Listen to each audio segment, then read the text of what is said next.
श्रीमन्नारायण नारायण हरि हरि। बोलो नारायण नारायण हरि हरि। हरि ओम नमो नारायण। हरि ओम नमो नारायण। हरि ओम नमो नारायण। हरि ओम नमो नारायण। ओम गण गणपति नमो नमः। बोलो सत्यनारायण भगवान की जय।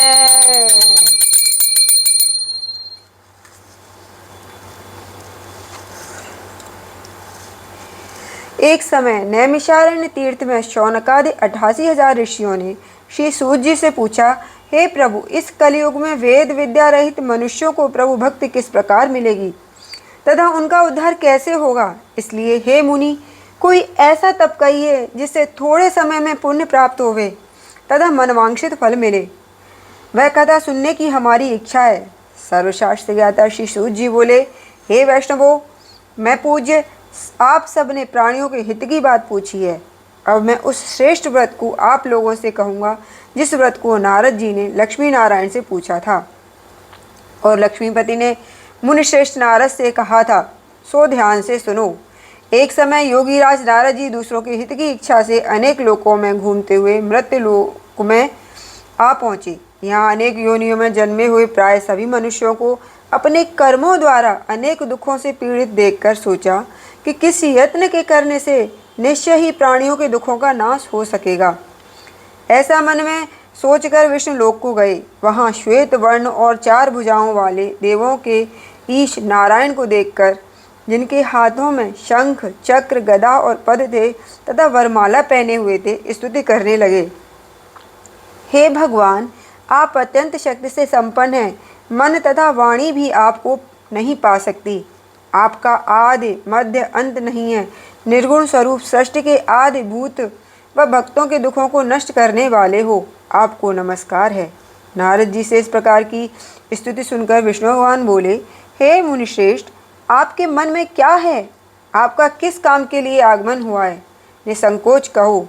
तब नारद मुनि बोले, मृत्युलोक में सब मनुष्य जो अनेक योनियों में पैदा हुए हैं, अपने अपने कर्मों द्वारा अनेक प्रकार के दुखों से दुखी हो रहे हैं। हे नाथ, मुझ पर दया रखते हो तो बताइए कि उन मनुष्यों के सब दुख थोड़े से ही प्रयत्न से कैसे दूर हो सकते हैं? श्री भगवान जी बोले, हे नारद, मनुष्यों की भलाई के लिए तुमने बहुत अच्छी बात पूछी है। जिस काम के करने से मनुष्य मोह से छूट जाता है, वह मैं कहता हूँ, सुनो। बहुत पुण्य देने वाला स्वर्ग तथा मृत्यु लोक दोनों में दुर्लभ एक उत्तम व्रत है। आज मैं प्रेमवश होकर तुमसे कहता हूँ। सत्यनारायण का यह व्रत अच्छी तरह विधि पूर्वक करके मनुष्य आयु पर्यंत यहाँ सुख भोग कर मरने पर मोक्ष को प्राप्त होता है। श्री भगवान के वचन सुनकर नारद मुनि बोले, उस व्रत का फल क्या है? क्या विधान है? और किसने यह व्रत किया है? और किस दिन यह व्रत करना चाहिए? विस्तार से कहिए। भगवान बोले, दुख शोक आदि को दूर करने वाला, धन धान्य को बढ़ाने वाला, सौभाग्य तथा संतान को देने वाला यह व्रत सब स्थानों पर विजयी करने वाला है। भक्ति संतान को देने वाला यह व्रत सब स्थानों पर विजयी करने वाला है। भक्ति और श्रद्धा के साथ किसी भी दिन मनुष्य श्री सत्यनारायण की प्रातः काल के समय ब्राह्मणों और बांधवों के साथ धर्मपरायण होकर पूजा करे। भक्ति भाव से नैवेद्य केले का फल, घी, दूध और गेहूं का चूर्ण सवाया लेवे। गेहूं के अभाव में साठी का चूर्ण, शक्कर तथा गुड़ ले और सब भक्षण योग्य पदार्थ जमा करा के भगवान को अर्पण कर देवे तथा बांधवों सहित ब्राह्मणों को भोजन कराए। पश्चात स्वयं भोजन करे। नृत्य गीत आदि का आचरण कर सत्यनारायण भगवान का स्मरण करते हुए समय व्यतीत करे। इस तरह व्रत करने से मनुष्यों की इच्छा निश्चय ही पूरी होती है। विशेषकर कल काल में भूमि पर यही मोक्ष का सरल उपाय है। बोलो सत्यनारायण भगवान की जय। प्रथम अध्याय पूर्णम। श्रीमन्नारायण नारायण हरि हरि। भजमन नारायण नारायण हरि हरि। श्रीमन नारायण नारायण हरि हरि, भजमन नारायण नारायण हरि हरि, श्रीमन नारायण नारायण हरि हरि, भजमन नारायण नारायण हरि हरि। दूसरा अध्याय। सूत जी बोले, हे ऋषियों, मैं जिसने पहले समय में इस व्रत को किया है उसका इतिहास कहता हूँ, ध्यान से सुनो। सुंदर काशी नगरी में एक अत्यंत निर्धन ब्राह्मण रहता था। वह भूख और प्यास से बेचैन हुआ नित्य पृथ्वी पर घूमता था। ब्राह्मणों से प्रेम करने वाले भगवान ने ब्राह्मण को दुखी देखकर बूढ़े ब्राह्मण का रूप धर उसके पास जाकर आदर के साथ पूछा, हे विप्र, नित्य पृथ्वी पर दुखी हुआ क्यों घूमता है? हे श्रेष्ठ ब्राह्मण, यह सब मुझसे कहो, मैं सुनना चाहता हूँ। ब्राह्मण बोला, मैं निर्धन ब्राह्मण हूँ, भिक्षा के लिए पृथ्वी पर फिरता हूँ। हे भगवान, यदि आप इसका उपाय जानते हो तो कृपा कर कहो। वृद्ध ब्राह्मण बोला कि सत्यनारायण भगवान मनवांछित फल देने वाले हैं, इसलिए हे ब्राह्मण, तू उनका पूजन कर, जिसके करने से मनुष्य सब दुखों से मुक्त हो जाता है। ब्राह्मण को व्रत का सारा विधान बतलाकर बूढ़े ब्राह्मण का रूप धारण करने वाले श्री सत्यनारायण भगवान अंतर्धान हो गए। जिस व्रत को वृद्ध ब्राह्मण ने बतलाया है, मैं उसको अवश्य करूँगा। यह निश्चय करने पर उसे रात में नींद भी नहीं आई। वह सवेरे उठ सत्यनारायण के व्रत का निश्चय कर भिक्षा के लिए चला। उसको भिक्षा में बहुत धन मिला, जिससे बंधु बांधवों के साथ उसने सत्यनारायण का व्रत किया। इसके करने से वह ब्राह्मण सब दुखों से छूटकर अनेक प्रकार की संपत्तियों से युक्त हुआ। उस समय से वह ब्राह्मण हर मास व्रत करने लगा। इस तरह सत्यनारायण भगवान के व्रत को जो करेगा वह मनुष्य सब दुखों से छूट जाएगा। इस तरह नारद जी से नारायण का कहा हुआ यह व्रत मैंने तुमसे कहा। हे विप्रो, अब मैं और क्या कहूँ? ऋषि बोले, हे मुनीश्वर, संसार में इस ब्राह्मण से सुनकर किसने इस व्रत को किया, हम यह सब सुनना चाहते हैं। इसके लिए हमारे मन में श्रद्धा है। सूत जी बोले, हे मुनियों, जिसने इस व्रत को किया है वह सब सुनो। एक समय एक ब्राह्मण धन और ऐश्वर्य के अनुसार बंधु बांधवों के साथ व्रत करने को तैयार हुआ। उसी समय एक लकड़ी बेचने वाला बूढ़ा आदमी आया और बाहर लकड़ियों को रखकर ब्राह्मण के मकान में गया। प्यास से दुखी लकड़हारा उनको व्रत करते देखकर ब्राह्मण को नमस्कार कर कहने लगा कि आप यह क्या कर रहे हैं और इसके करने से क्या फल मिलता है, कृपा करके मुझसे कहो। ब्राह्मण ने कहा, सब मनोकामनाओं को पूरा करने वाला यह सत्यनारायण भगवान का व्रत है। इसकी कृपा से मेरे यहाँ धन धान्य आदि की वृद्धि हुई है। ब्राह्मण से इस व्रत के बारे में जानकर लकड़हारा बहुत प्रसन्न हुआ। चरणामृत ले और प्रसाद खाने के बाद अपने घर को गया। लकड़हारे ने अपने मन में इस प्रकार संकल्प किया कि आज नगर में लकड़ी बेचने से जो धन मिलेगा उसी से सत्यनारायण देव का उत्तम व्रत करूँगा। मन में यह विचार कर वह बूढ़ा आदमी लकड़ियाँ अपने सिर पर रखकर जिस नगर में धनवान लोग रहते थे वह ऐसे सुंदर नगर में गया। उस रोज वहाँ उसे उन लकड़ियों का दाम दो पहले से 2 गुना चौगुना मिला। तब वह बूढ़ा लकड़हारा दाम ले और अति प्रसन्न होकर पक्के केले की पुली, शक्कर, घी, दूध, दही और गेहूं का आटा इत्यादि सत्यनारायण भगवान के व्रत की कुल सामग्रियों को लेकर अपने घर गया। फिर उसने अपने भाइयों को बुलाकर विधि के साथ भगवान जी का पूजन और व्रत किया। उस व्रत के प्रभाव से वह बूढ़ा लकड़हारा धन, पुत्र आदि से युक्त हुआ और संसार के समस्त सुख भोग कर वैकुंठ को चला गया। बोलो सत्यनारायण भगवान की जय। दूसरा अध्याय। श्रीमन नारायण नारायण हरि हरि, भजमन नारायण नारायण हरि हरि, श्रीमन नारायण नारायण हरि हरि, भजमन नारायण नारायण हरि हरि। तीसरा अध्याय। श्री सूत जी बोले, हे श्रेष्ठ मुनियों, आपकी आगे की कथा कहता हूँ, सुनो। पहले समय में उल्का मुख नाम का एक बुद्धिमान राजा था। वह सत्यवक्ता और जितेंद्रिय था। प्रतिदिन देव स्थानों पर जाता तथा गरीबों को धन देकर उनके कष्ट दूर करता था।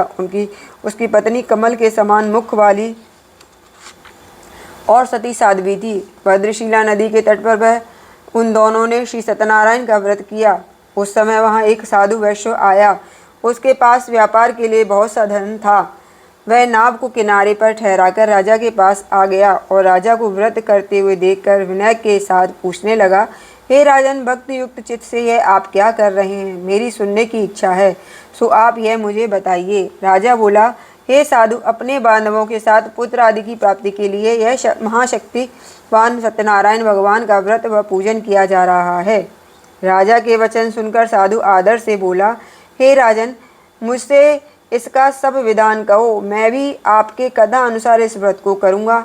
मेरे भी कोई संतान नहीं है और इससे निश्चय ही होगी। राजा से सब विधान सुन व्यापार से निवृत्त हो वह आनंद के साथ घर गया। साधु ने अपनी स्त्री से संतान देने वाले उस व्रत का समाचार सुनाया और कहा कि जब मेरे संतान होगी तब मैं इस व्रत को करूँगा। साधु ने ऐसे वचन अपनी स्त्री लीलावती से कहे। एक दिन उसकी स्त्री लीलावती पति के साथ आनंद हो सांसारिक धर्म में प्रवृत्त होकर सत्यनारायण भगवान की कृपा से गर्भवती हो गई तथा 10वें महीने में उसने एक अति सुंदर कन्या का जन्म हो दिया। दिनों दिन वह इस तरह बढ़ने लगी जैसे शुक्ल पक्ष का चंद्रमा बढ़ता है। कन्या का नाम कलावती रखा गया। तब लीलावती ने मीठे शब्दों में अपने पति से कहा कि जो आपने संकल्प किया था कि भगवान का व्रत करूँगा, अब आप उसे करिए। साधु बोला, हे प्रिय, इसके विवाह पर करूँगा। इस प्रकार अपनी पत्नी को आश्वासन दे वह नगर को गया। कलावती प्रीतिगृह में वृद्ध को प्राप्त हो गई। साधु ने जब नगर में सखियों के साथ अपनी पुत्री को देखा तो तुरंत दूत बुलाकर कहा कि पुत्री के वास्ते कोई सुयोग्य वर देखकर लाओ। साधु की आज्ञा पाकर दूत कंचन नगर पहुंचा और वहां पर बड़ी खोज खबर कर देखभाल कर लड़की के लिए सुयोग्य वणिक पुत्र को ले आया। उस सुयोग्य लड़के को देखकर साधु ने अपने बंधु बांधवों सहित प्रसन्नचित्त अपनी पुत्री का विवाह उसके साथ कर दिया। किंतु दुर्भाग्य से विवाह के समय में भी वह उस व्रत को करना भूल गया। तब श्री सत्यनारायण भगवान क्रोधित हो गए और श्राप दिया कि तुम्हें दारुण दुख प्राप्त होगा। अपने कार्य में कुशल साधु बनिया जमाता सहित समुद्र के समीप स्थित रतनपुर नगर में गया और वहां दोनों ससुर जमाई चंद्रकेतु राजा के उस नगर में व्यापार करने लगे। एक रोज भगवान सत्यनारायण की माया से प्रेरित हो कोई चोर राजा का धन चुराकर ले भागा जा रहा था, किंतु राजा के दूतों को आता देखकर चोर ने घबराकर भागते हुए राजा के धन को वहीं चुपचाप रख दिया जहां वो ससुर जमाई ठहरे हुए थे। जब दूतों ने उस साधु वैश्य के पास राजा के धन को देखा तो वे दोनों को बांध कर ले गए और प्रसन्नता से दौड़ते हुए राजा के समीप जाकर बोले, यह दो चोर हम पकड़कर लाए हैं, कृपा आज्ञा दें। तब राजा की आज्ञा से उनको कठोर कारावास में डाल दिया और उनका सब धन छीन लिया। सत्यनारायण भगवान के श्राप द्वारा उनकी पत्नी भी घर पर बहुत दुखी हुई और घर पर जो धन रखा था चोर चुरा कर ले गए। शारीरिक व मानसिक पीड़ा तथा भूख प्यास से अति दुखित हो अन्न की चिंता में कलावती एक ब्राह्मण के घर गई। वहाँ उसने सत्यनारायण भगवान का व्रत होते देख फिर कथा सुनी और प्रसाद ग्रहण कर रात को घर आई। माता ने कलावती से कहा, हे पुत्री, अब तक कहाँ रही व तेरे मन में क्या है? कलावती बोली, हे माता, एक ब्राह्मण के घर श्री सत्यनारायण भगवान का व्रत देखा है। कन्या के वचन सुनकर लीलावती भगवान के पूजन की तैयारी करने लगी। लीलावती ने परिवार और बांधवों सहित श्री सत्यनारायण भगवान का पूजन किया और वर मांगा कि मेरे पति और दामाद शीघ्र आ जावें। साथ ही प्रार्थना की कि हम सबका अपराध क्षमा करो।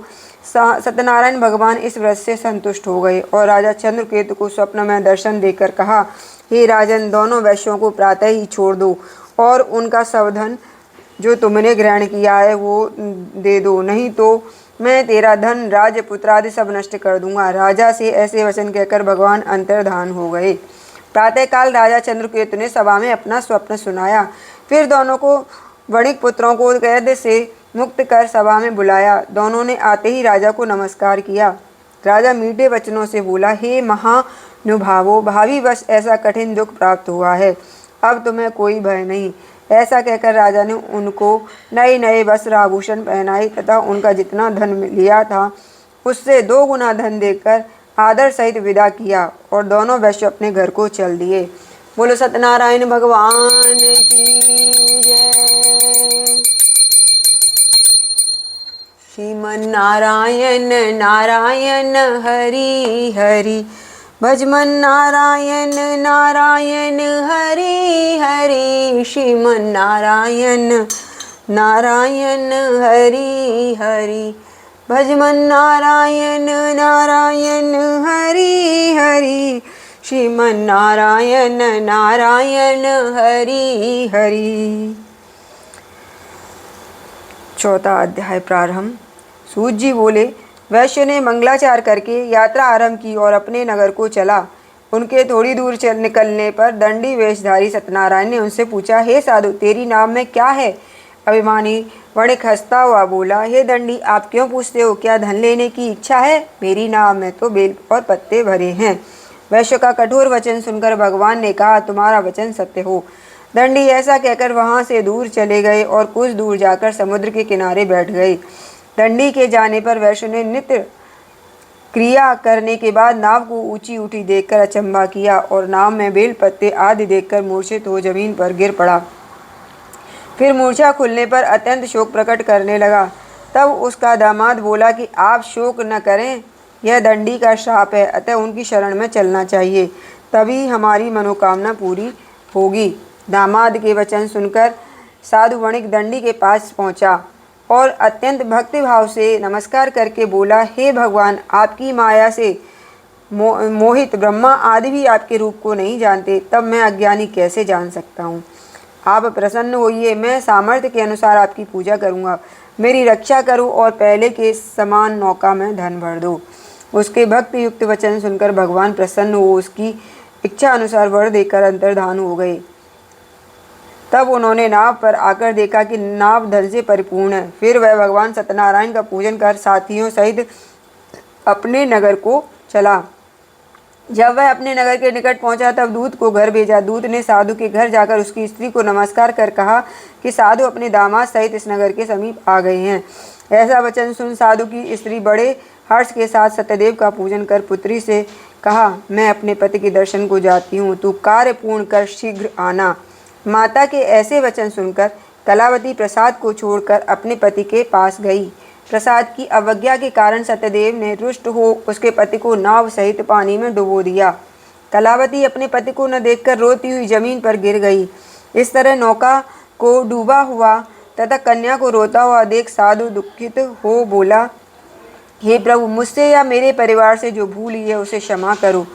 उसके दीन वचन सुनकर सत्यदेव प्रसन्न हो गए और आकाशवाणी हुई, हे साधु, तेरी कन्या मेरे प्रसाद को छोड़कर आई है, इसलिए उसका पति अदृश्य हुआ है।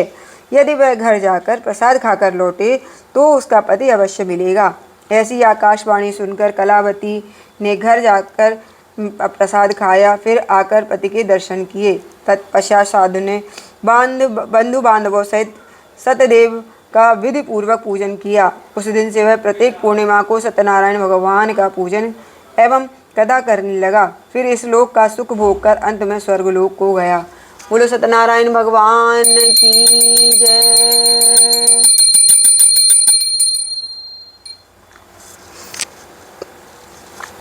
पांचवा अध्याय प्रारंभ। सूत जी बोले, हे ऋषियों, मैं और भी कथा कहता हूँ, सुनो। प्रजा पालन में लीन तुंगुस नाम का एक राजा था। उसने भी भगवान का प्रसाद त्याग कर बहुत दुख पाया। एक समय वन में जाकर वन्य पशुओं को मारकर वड़ के नीचे आया। वहां उसने ग्वालों को भक्ति भाव से बांधवों सहित सत्यनारायण जी का पूजन करते देखा। राजा देखकर भी अभिमानवश वहां नहीं गया और ना ही नमस्कार ही किया। जब ग्वालों ने भगवान का प्रसाद उसके सामने रखा तो वह प्रसाद को त्याग कर अपनी सुंदर नगरी को चला। वहीं उसने अपना सब कुछ नष्ट पाया तो वह जान गया कि यह सब भगवान ने किया है।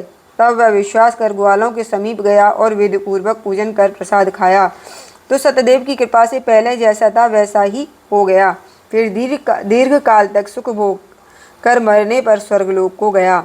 जो मनुष्य इस परम दुर्लभ व्रत को करेगा भगवान की कृपा से उसे धन धान्य की प्राप्ति होती है तथा सब मनोरथ पूर्ण होकर अंत में वैकुंठ धाम को जाता है। जिन्होंने पहले इस व्रत को किया, अब मैं उनके दूसरे जन्म की कथा कहता हूँ। वृद्ध शतानंद ब्राह्मण ने सुदामा का जन्म लेकर मोक्ष को पाया। उल्कामुख नाम का राजा दशरथ होकर वैकुंठ को प्राप्त हुआ। साधु नाम के वैश्य ने मोरध्वज बनकर अपने पुत्र को आरे से चीरकर मोक्ष को प्राप्त किया। महाराज तुंगध्वज ने स्वयंभू होकर भगवान में भक्ति युक्त कर्म कर मोक्ष को प्राप्त किया। बोलो सत्यनारायण भगवान की जय।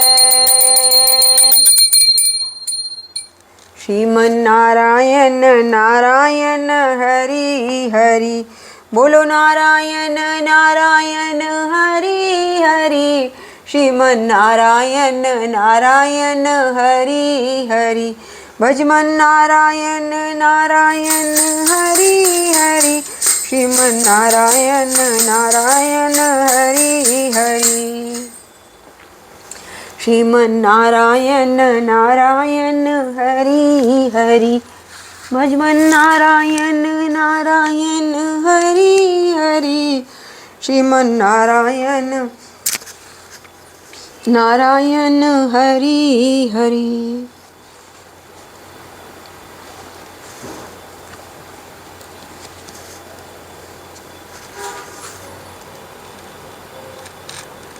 बोलिए सत्यनारायण भगवान की जय। लक्ष्मी माता की जय। लक्ष्मी नारायण की जय। जगत के पालनहार विष्णु भगवान की, लक्ष्मी माता की, द्वारिकाधीश की जय। बोलो श्री शालिग्राम भगवान बाबा की, तुलसा मैया की जय। लड्डू गोपाल की, लो राधा रानी की जय। बोलो बांके बिहारी बाबा की जय।